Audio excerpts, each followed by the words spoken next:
Est-ce que c'est la semelle qui doit s'adapter au pied du coureur ou est-ce que c'est le pied du coureur qui doit s'adapter à la semelle? C'est la question que j'ai envie de vous poser aujourd'hui et je vous montre ce que je vois de temps en temps en pratique qui me pose beaucoup de questions, je vous avoue. Suite à la prescription de semelles et à la réalisation de semelles, on voit des zones comme ça qui s'allument un petit peu, on voit des zones de friction qui deviennent parfois douloureuses, gênantes et souvent les patients me disent il faut que mon pied se fasse à la semelle.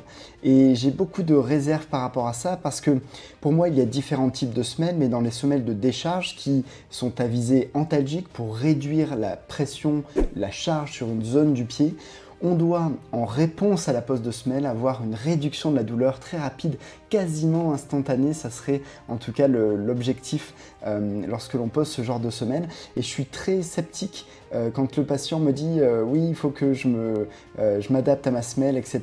Je pense pas malheureusement que le pied va changer de forme ou s'adapter à la semelle. Je pense bien que c'est la semelle qui doit s'adapter au pied et décharger certaines zones.